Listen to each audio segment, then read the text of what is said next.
वक्फ संशोधन को लेकर अखिलेश यादव ने हमला बोला है। बीजेपी को सिर्फ हिंदू मुसलमान करना है, अखिलेश यादव का बड़ा आरोप। और इस वक्त की बड़ी खबर, एक और शिगुफा छोड़ा है। अखिलेश यादव ने बीजेपी पर हमला बोलते हुए यह आरोप लगाया है।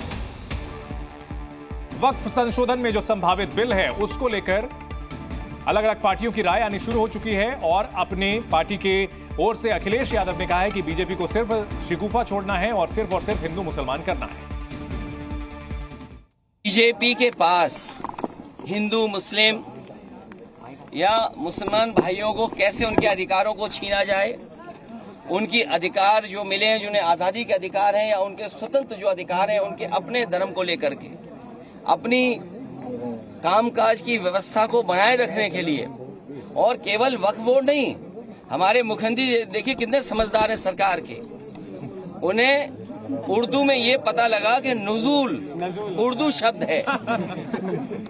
उन्हें समझाते रहे अधिकारी के नजूल का मतलब कुछ और है, लेकिन उन्होंने कहा नहीं, नजूल मतलब मुसलमानों की जमीन है ये। सोचो, जो व्यक्ति केवल उर्दू के शब्द नजूल को लेकर के पूरा प्रयागराज खाली करा रहे थे, पूरा गोरखपुर, और गोरखपुर में अपना स्वार्थ है उनका कुछ, या उनके सहयोगी साथियों का स्वार्थ है, उसकी वजह से बताइए उर्दू का शब्द नजूल। तो मुख्यमंत्री जी क्या कानून ले आए? बीजेपी के पास हिंदू मुस्लिम। रविंद्र हमारे साथ लगातार बने हुए हैं। रविंद्र, जो तथाकथित सेक्युलर पार्टियां हैं उनका स्टैंड साफ है कि इस पूरे मामले को लेकर सरकार को घेरने की कवायद करेंगी।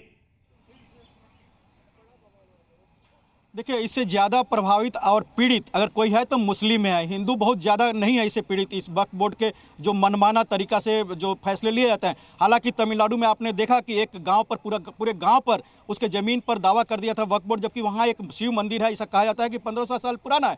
एक बात और है, हालांकि बिटवीन दी लाइन पढ़ने वाली बात है, लेकिन बड़ा महत्वपूर्ण है कि जब अल्पसंख्यक मंत्री होते हैं तो अल्पसंख्यक खासकर मुस्लिम समुदाय के होते रहे हैं। अगर देखा जाए तो नजमा हेपतुल्ला थी, अगर 10 साल की जो आपने बात की, उसके बाद मुख्तार अब्बास नकवी, जब उसके बाद स्मृति ईरानी और अभी किरण रिजिजू हैं। ये भी कहा जाता है कि अल्पसंख्यक सचिव जो होते हैं वो भी ज़्यादा मुस्लिम होते थे, इसलिए कहीं ना कहीं कानून बनाने में अड़चन पहले आते रही है, यह मंशा नहीं हो पाती थी।